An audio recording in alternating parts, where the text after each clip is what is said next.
The experience of regret is a reality of life, and we all can testify to the truth of the fact that we seem to accumulate more and more regrets the more we're alive.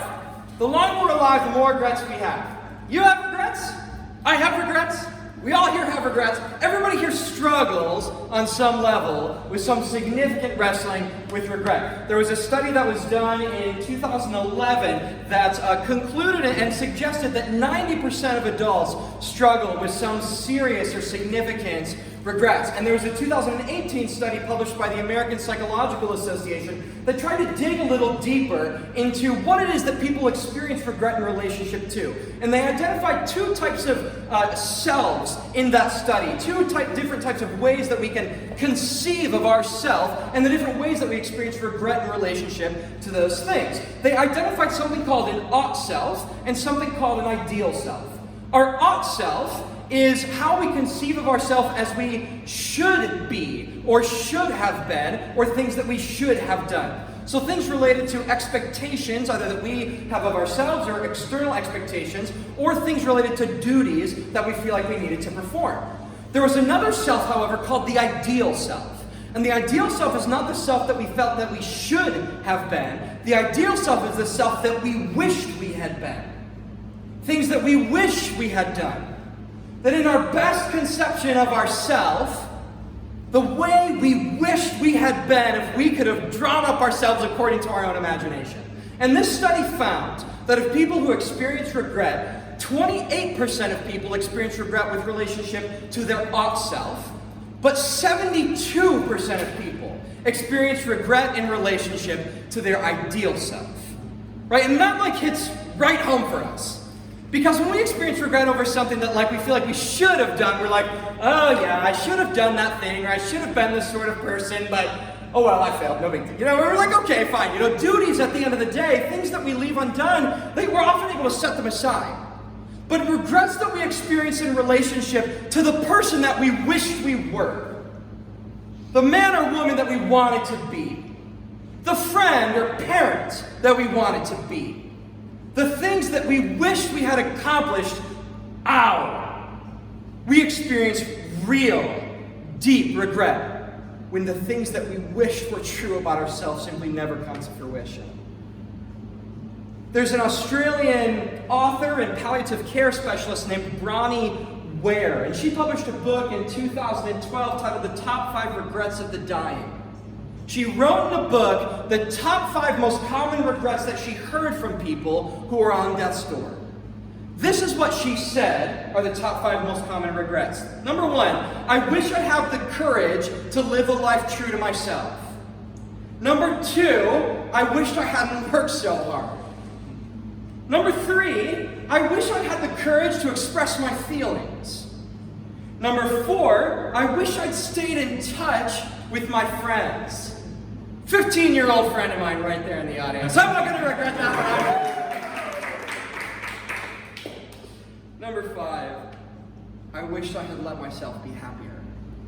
I wished I had let myself be happier. And notice that all of those regrets are voiced in the language of the ideal self, not the ought self. I should have, no, none of them. They're all, God, I really wanted to be a different kind of person. And it didn't turn out that way. And now my time's out. We all struggle in some way with the deep pain of regrets. Maybe one of those regrets right there, you already are experiencing that in your own life. Everyone experiences this deep and lasting pain of regret. And so as a result, humans spend a lot of time trying to figure out how we can have less regret. How can we live a life of #no regrets? Hashtag no regrets is a really popular hashtag on Instagram. 4.4 million posts on Instagram are hashtag no regrets. 4.4 million. Now, of course, if you look at those posts, they don't actually give you any information about how to live a life with no regrets. Hashtag no regrets on Instagram sort of means something like, I did this thing, I really did it. Hashtag no regrets. But you're not going to find anything on Instagram that's going to help you. You're not going to find anything actually in the whole of the world that's going to help you live a life of less regret. Because the world operates according to a logic of regrets that is built to make sure you have them. The logic of regrets, according to the world, goes something like this. In order to live a good life, get a bunch of stuff right. Bad news, you're never going to be able to get everything right, and so your life's just going to be incrementally less good. And as that piles up over time, you're going to start to have this thing called regrets. And if that's the logic that we live under, there's really only two options to never live a life of regrets. The first option is, well, just don't get anything wrong. Don't ever get anything wrong, and you're going to be totally fine. No regrets. Just get everything right, no mistakes, no errors, no slip-ups. All of your best efforts lead to all of the best conclusions. No regrets. The second option is to live a life that pretends that there's nothing that's ever happened in your life that's worth regretting. I'll just live a life without regrets by just pretending that there's nothing I've ever done or nothing that's ever been done to me that could possibly be important enough to experience, it's ridiculous, I know, to experience something like regrets. And when we hear both of those things, we know that neither of those are viable options. We are never going to be able to live a life where we get everything right so that we'll never have regrets. We're never going to do it. It's not possible. And at the same time, it's maybe a little bit morally repugnant to think that there's nothing that's ever happened, either in things that have been done to us or things that we have done to other people that are worth regretting. And so maybe we just are doomed to live a life of regret. This posture is articulated by a cynical character that Soren Kierkegaard, the Danish philosopher and theologian, creates in his book Either Or. This is what this cynical character says about life and regrets. Yes, I see quite plainly now there are two possibilities. One can either do it or not do it. My honest opinion and friendly advice is as follows. Do it or don't do it, you're going to regret both.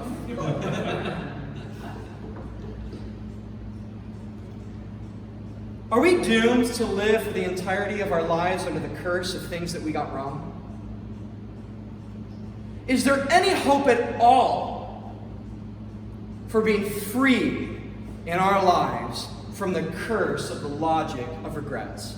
These are some of the questions that we're going to be asking today. If you're joining us today and you're newer to the church, we're in the middle of a sermon series where we're just walking through verse by verse the book of Galatians. Wow, just verse by verse. Who knew the Bible is so relevant, speaking into our lives? And so I'd invite you now, if you have a Bible, to open one up to Galatians chapter 3. We're going to be in verses 10 to 14. If you don't have a Bible, that's totally fine. We actually have some out there in the table. They're somewhere back there, but they're here. And if you don't have one, you can get up and grab one. Totally up to you. You can keep the Bible. It's yours. If you don't have one, take a Bible home. It's yours. I'm not going to have the main text up on the screen, but I'll have all the supplemental stuff up as we go. If you haven't been following the sermon series, you can listen to other stuff in the past 5-6 weeks from Galatians 1 and 2. It gives a lot of context, information about the history, all that sort of stuff. All you need to know for today is that the book of Galatians is written by the Apostle Paul to early Christians in the first century, probably 15, 20 years after the death and resurrection of Jesus, who are in the Roman province of Galatia, which is modern-day Turkey. And Paul is writing to them because that community has come under the influence of a teaching that has told them that in order to live a life that's right with God, and in order to live generally a life that is good and full and flourishing, they needed to get certain things right. Especially certain religious or cultural practices. And Paul is writing to them in this letter, a strongly worded letter, because he thinks that that teaching is so antithetical to the good news of the grace that God has poured out on all people through Jesus Christ. Again, we're in Galatians chapter 3, verses 10 to 14. I'll read the text aloud. For all who rely on works of the law are under a curse. For it is written, cursed be everyone who does not abide by all the things written in the book of the law and do them. Now it is evident that no one is justified before God by the law, for the righteous shall live by faith. But the law is not of faith, rather, the one who does them shall live by them. Christ redeemed us from the curse of the law by becoming a curse for us. For it is written, "Cursed is everyone who is hanged on a tree," so that in Christ Jesus the blessing of Abraham might come to the Gentiles, so that we might receive the promised Spirit through faith.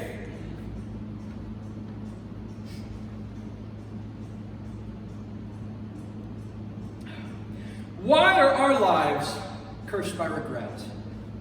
Why are our lives cursed by regret? We're going to start with what Paul says to the Galatians in chapter 3, verse 12. He says, "But the law is not of faith, rather, the one who does them shall live by them." Paul here is quoting an Old Testament scripture from the Old Testament law in Leviticus chapter 18, verse 5. In this passage, God is speaking to his children Israel. This is what he says. He says, "You shall therefore keep my statutes and my rules. If a person does them, he shall live by them. I am the Lord." God here is writing to this people and he's saying, if you keep my law, in Hebrew God's Torah, his instruction, his statutes, his teaching, his law, he's saying if you do these things, they will produce good things in your life and you will live by them. Super simple. Want to live a good life with God? God's laying all the stuff out. Just do it. Just follow the standards, follow the statutes, get it right, and you're good to go. Now, this might seem sort of far away for us at first when we think about this in relationship to God, but let's bring it into our own lives for a second. Because we exist in relationship to different standards all the time. This logic, here are the good things you should do, and just get them right, and live a good life as a result, we encounter that all the time. Right? It's like, do you want to have a good, meaningful relationship with another individual? This is how to do it. This is how to do it. Get everything right here. Here are the rules. Here are the relationship tips and tricks. Just get it right, and you'll have a satisfying relationship. Do you want to be a good parent? Well, here's the new hot trends of parenting and the people that you need to listen to. Just do these things. Get them all right, and you'll be a good parent. Or like, what about your career? Here are the standards of the things that you need to do, and if you do them, you'll work your way up your employment, you'll move to another job.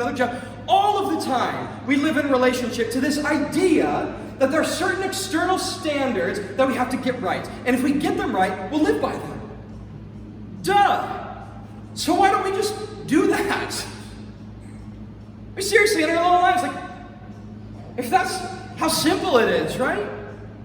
With God or in our own lives, just get these things right and bam, we'll live a good life.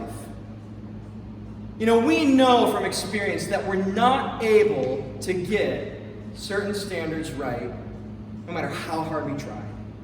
There might be some areas in our lives where we've made good decisions or gotten things right and worked through that, but we just know that it's not possible for us to get everything right. It's not possible for us to live up to all of the standards that we would need to live up to in order to live a life that we actually would want to live.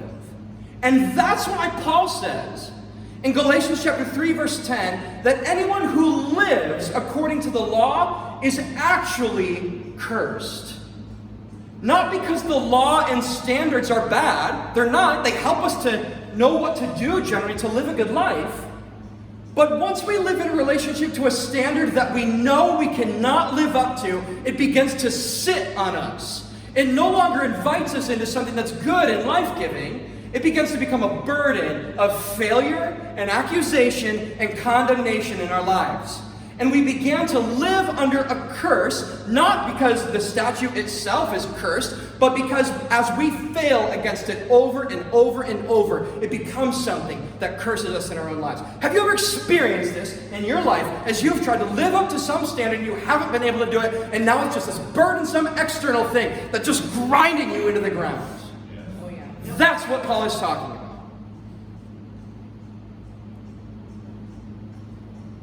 Paul says in Galatians chapter 3, verse 10, all who rely on works of the law are under a curse, for it is written, Cursed be everyone who does not abide by all the things written in the book of the law and do them. He's quoting here another passage from the Old Testament law in Deuteronomy chapter 27, verse 26. I'm also going to read verse 14. This is what the text says. And the Levites shall declare to all the men of Israel in a loud voice. And then he gives a bunch of things to declare to them. And then this is the last one, verse 26, the last thing he declares to them. Cursed be anyone who does not confirm the words of this law by doing them. And all the people shall say amen. This language in this text here for cursed be anyone is in the passive voice. It's a passive verb. It's a passive participle. It's not an active verb. In other words, Paul is not, or the text of Deuteronomy is not saying anyone who doesn't do the works of the law is going to be actively cursed and punished by some external being. That's not what this is saying. It's not saying that God or some leader of God's people is watching you, and if you get it wrong, they're going to activate some curse on you. It's saying when we fall short of standards, the standards themselves put us in a state of passively experiencing the curse of having fallen short of that standard. That's what this text is saying. Not that something's going to come get you if you don't live up to this. That's how we always are tempted to think about the biblical God. He's going to come get you. He's coming out. He's looking out for you. Where are you going to slip up? How can I come get you? So often, the Bible is saying, this is what will begin to passively happen in your life when you are not able to continue to walk a good path. And these statutes, though they're good, they passively put us into a place of experiencing a life as cursed when we can't live up to them. Because they build and collect over time. And as they collect over time, there's nothing left to say about them then. I guess I got that wrong. And our lives are burdened by the curse of regret. We know that this is true in our own lives. We experience it in a lot of different avenues. Maybe one particularly poignant way we experience this is the ways that dreams function in our life. You know, like life is not worth living if we don't have a good dream. Like dreams are like the things that woke up inside ourselves and we go, that's what I'm here for. I'm pursuing that thing. I'm living at cost to myself because I want that thing to come true and come to fruition. But at some point over time, isn't it true that same dream, which once was the fire and the fuel for good things and good pursuits in our lives, that as it continues over time to never come into the present, to never come into the realm of fulfillment, but always stays just out of our reach, always stays just off in the future, that dream begins to turn sour somehow. And it ceases to be something that's life-giving and begins to be something that's brutally condemning. Have you ever experienced the pain and the burden of a dream unfulfilled in your life? Maybe you're wrestling with that even now. This is what regret does to us. The burden and curse of living a life where there's nothing left to say about ourselves other than, I guess I got that wrong. I guess I missed that over there. The ways in which this can happen with dreams in particular is beautifully articulated by a poem called Harlem by Langston Hughes, one of the most famous authors out of the Harlem Renaissance. Langston Hughes is writing this poem with particular respect to the delayed dream of justice and equity for African Americans in the United States. But it also applies to the ways in which dreams, when they're unfulfilled, can turn sour and become painful in our own lives. This is what his poem reads. What happens to a dream deferred? Does it dry up like a raisin in the sun? Or fester like a sore and then run? Does it stink like rotten meat? Or crust and sugar over like a syrupy sweet? Maybe it just sags like a heavy load. Or does it explode? The weight of things that have been left undone or done and gotten wrong in our lives becomes a load that sags in our lives that we carry, and that burdens us increasingly over time. And like, God, haven't we tried to get it right? Like, haven't you tried to get it right? I know you have. I know you've read all the things. I know you've listened to all the opinions. I know you've done all the quick fixes and the 30-day changes and all the stuff that we tried. Haven't we tried? God knows we've tried to get it right. And yet, even those of us who have gotten the closest to getting it right, there are still things that we've gotten wrong, and we're burdened by the regret of having it gotten wrong in that place. And the things that's really, really bitter about regret, the thing that really sucks about regret, is that the pain associated with regret doesn't stay isolated to the thing that the regret's actually about. It oozes and spreads and commands a conquest over other areas of our life, and it robs us of joy and the ability to feel good about ourselves, even in things that we did get right. I mean, how does your mind work? My mind, I'm like, here's 6, 7, 8, 9, 10, 11, 12 things I got wrong before there's even one thing that's getting in here that I maybe did right. That's because regrets are so powerful. They spread out in our lives and they suck the joy out of everything.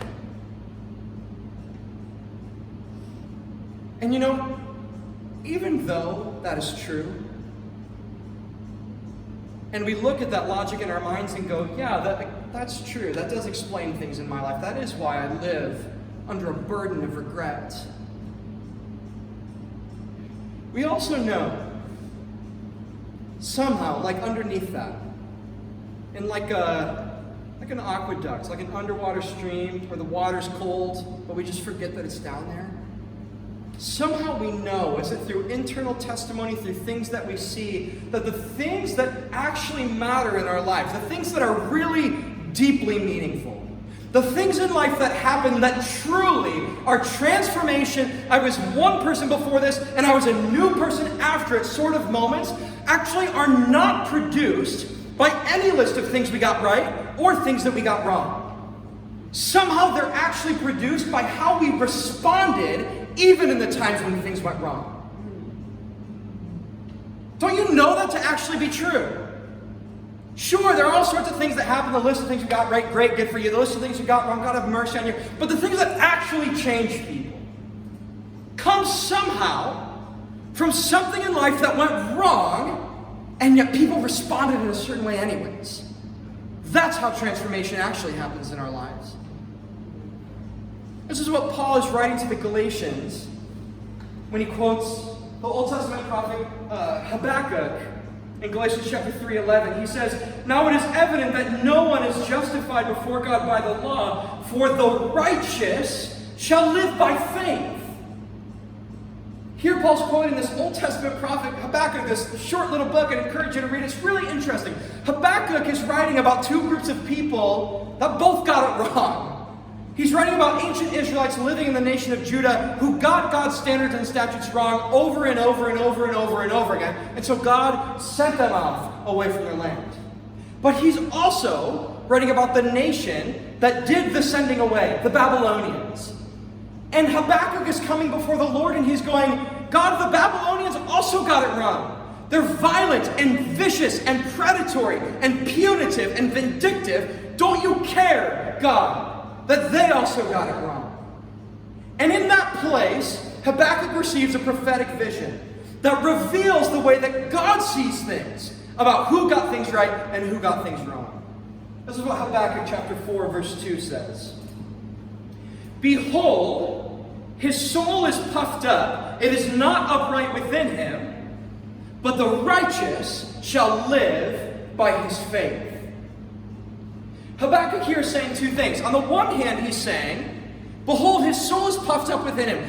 Whoever it is that we think got it right, whoever thinks they got it right, all that's actually happening there is that their soul is just puffed up within them. And Habakkuk says, as a result, they're actually not upright. They're actually not getting it right. The person who walks around going, here's my laundry list of things that I did right. Habakkuk says they're actually not getting anything right when they do that. Their soul is just puffed up within them, which basically just reveals their selfishness, arrogance, insecurity. Habakkuk says no one gets it right by getting it right. Instead, Habakkuk says, the righteous one, the one who's getting it right, the one who is walking the right path, is the person who lives by faith. Faith and belief regardless of what their situation is. That person, Habakkuk says, is on their way to walking the right path. No one's actually justified by a list of things they got right. Habakkuk says they're made right by how they chose to respond, regardless of how things went in their life. In 2011, 24-year-old Terea Pitts was running an ultra-marathon, a 100-kilometer ultra-marathon, 62 miles, in the Australian outback. And as she was running, she had her headphones in, playing, music to keep yourselves pumped up. Do you run with your headphones in, Ann, when you run marathons? She's running with her headphones in, and she began to hear a low rumble around her. And she was just in the zone. She was just running, so she was a little distracted by the music. She just kept running. And she also sort of knew the area, knew that there was a large highway somewhere around her, so she just thought, that must be the traffic passing on the highway. And so she picked up her pace and just kind of kept running. And all of a sudden, while she was running, she stopped and looked up and was faced with a wall of flames in front of her. That low rumbling had been an out-of-control grass fire that was just burning through the outback where she was running. And in that moment, she had a split-second decision to make. Do I run away from the fire one way down into a valley where it looked like there was no fire down there at the moment, but she knew there's all sorts of grasses down there that eventually would become kindling for the fire? Or do I run the other way, and do I run uphill? And do I try to get to a high hill where I'm safe from the fire, but I know that as I run uphill, fire is going to travel faster uphill than I will, and if I'm not fast enough, it's going to catch me. And in a split second, she turned and she started running uphill. And halfway up that hill, the fire caught her. And she just was running up the hill, trying to get away, just watching as her arms were just on fire. She staggered up to the top of the hill. Someone found her and helped to care for her, keep her safe. But she sat on the top of that hill in the Australian outback for another 4 hours in the hot Australian sun until someone could helicopter in and take her away from there. And by the time that whole ordeal was done, she had experienced horrific burning over 65% of her body.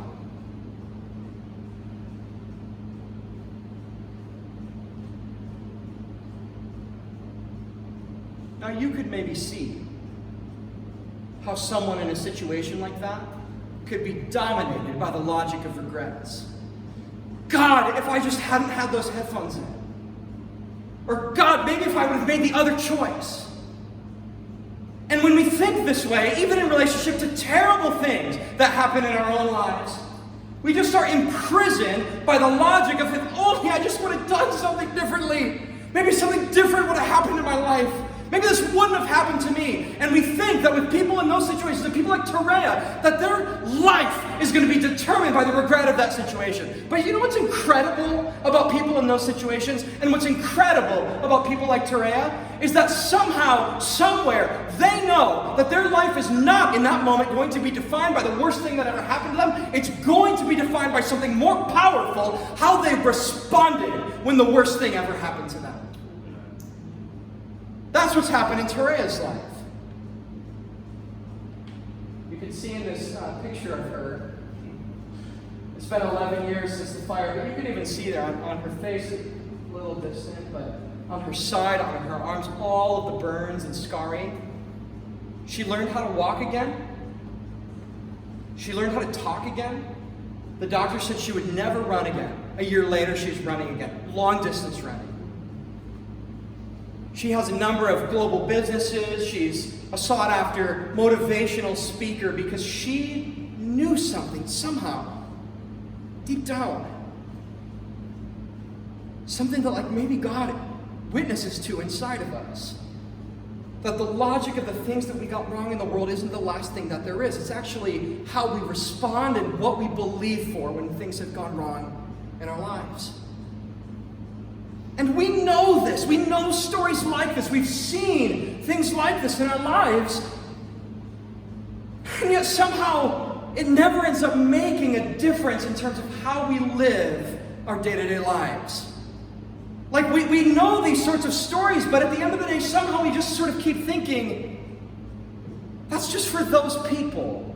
That's just for one or two few people. That's the exception, not the rule.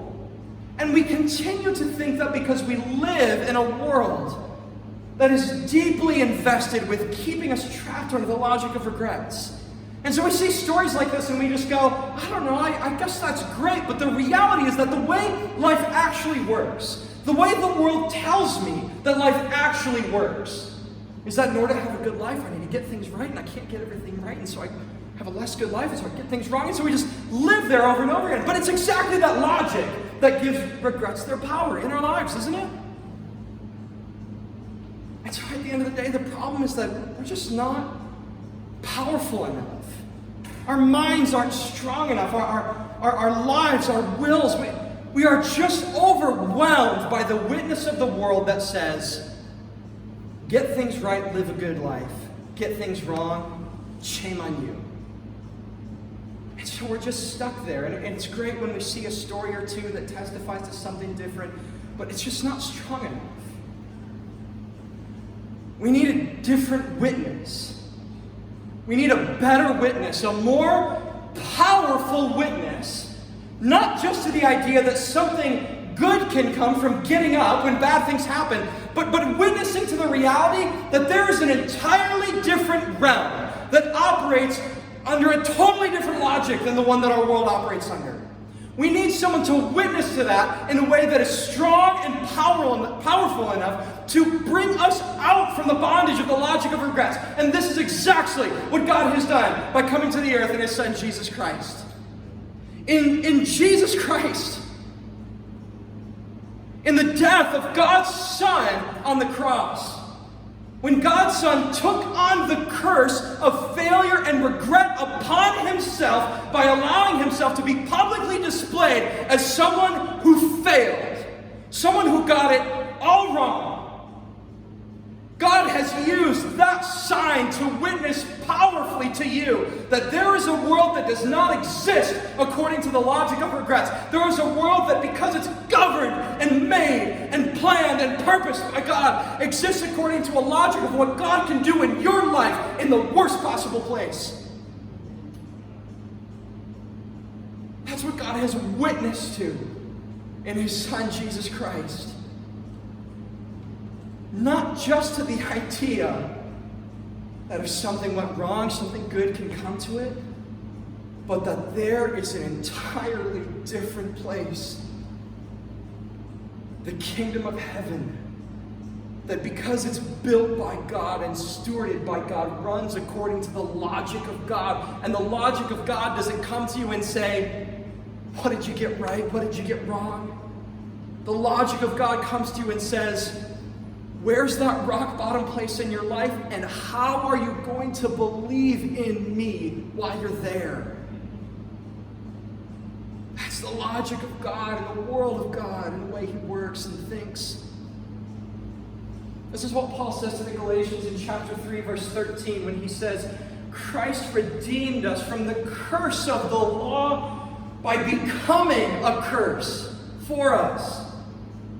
For it is written, cursed is everyone who is hanged on a tree.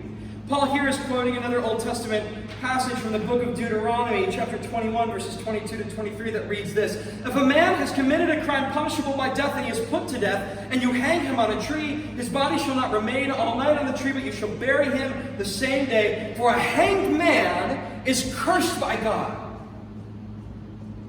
So Paul is saying that what Jesus did when He allowed Himself to be hanged on a tree and die the death of crucifixion, that He took on this ancient sign of cursedness in His life. Someone who was hanged on a tree was crucified. In the ancient world, there was a public sign of, I got everything wrong in my life. I only have regrets about my life. And Paul says Jesus Christ allowed himself to hang in that way so that you could see God in that place and know that God takes that place and doesn't use it for condemnation in your life, but he uses it for resurrection and new life. Christ became a curse. He took on the category of curse, the curse of regrets born in his bleeding body so that you could see it and know that God uses that place to do new things. That's a place of beginnings, not endings. You know, Jesus didn't just do this on the cross. Jesus lived a life where he took on sign after sign after sign in his life that would have been seen in the ancient world as someone who was cursed. Jesus took on the sign of being a middle-aged dude who is unmarried. In the ancient world, in his first century Jewish context, people would have looked at that and said, what went wrong in your life?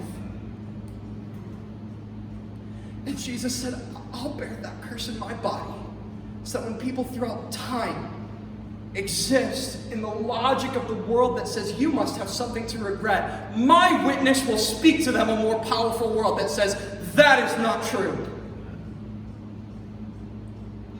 Jesus was a middle-aged dude in the ancient world with no kids. People would have looked at him and said, how'd you screw up your life that you don't have any kids? Jesus said, I'll bear that curse in my own body. So that when people throughout time sit under the curse of a world that looks at them and says, how'd you screw up that you don't have any kids? They would look at my witness and then it would speak a more powerful world to them. That is a place that God can do something new and beautiful and powerful in your life. Jesus didn't have a home. The guy didn't have a place to lay his head. I mean, we live in a world where when we see that, we go, you must have some regrets. And Jesus said, would you let my witness speak a more powerful word to you about what I'm doing in that person's life? Jesus was a wandering rabbi, a teacher of the Bible in his day, and he didn't go through any of the proper career channels. He didn't have any of the career clout and accoutrement, any of the privilege. People didn't listen to a thing he said. People in his guild, they didn't care about him. They didn't care about his thoughts. They didn't care about his hard work. They didn't care about his insights until he gathered a crowd. And Jesus said, I'll take on the curse of looking like I'm a failure in my career. So that when people down through the ages live in a society that burdens them by telling them that they're never going to do enough in their career to get it right, that they'll look at my witness and let it speak a more powerful word to them.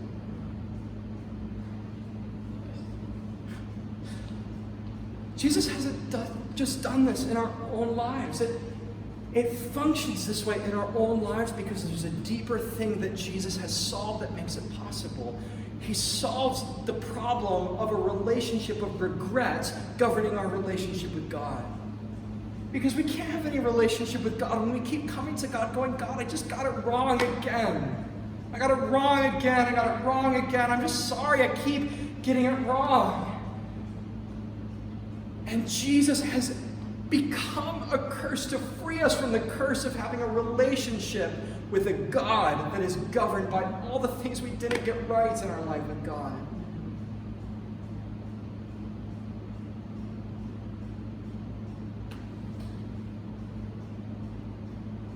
What are you going to do in your life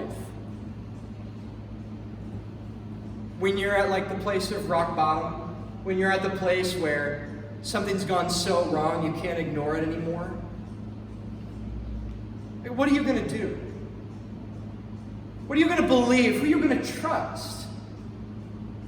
Maybe some of you are there in some ways already. Are you going to keep living under the logic of regret? The logic of, I guess I deserve to be here because I got it wrong and now I just have a life full of regrets. Or are you in that place going to start walking the path of people who got it right, not because they did, but because they believed in God when things went wrong? What are you going to do? The clock's ticking. When that place, believe that God is not done with you. Believe that Jesus became a curse so that you don't have to sit under the burden of the curse of regrets. This has been God's plan all along, not just for you as people and individuals, but for every person that has ever lived in every time and in every place and in every circumstance. That because Jesus removed the curse of regret in their own lives, that they might now be able to receive God's blessing and God's power to believe for something new, even when they can't see it or can't imagine it. This is what Paul writes in Galatians chapter 3, verse 13. All of these things Christ did so that in Christ, Jesus, the blessing of Abraham, might come to the Gentiles, so that we might receive the promised Spirit through faith. When you're at rock bottom, God doesn't want you to feel beaten up by all the things that went wrong. The world might have a vested interest in you staying in that place of regret, but God wants to free you from that and to change your places of regret to places of blessing. To places of blessing in your life, where God has given you power by His Spirit to see a new thing happen in your life, precisely in the places where we're filled with regret.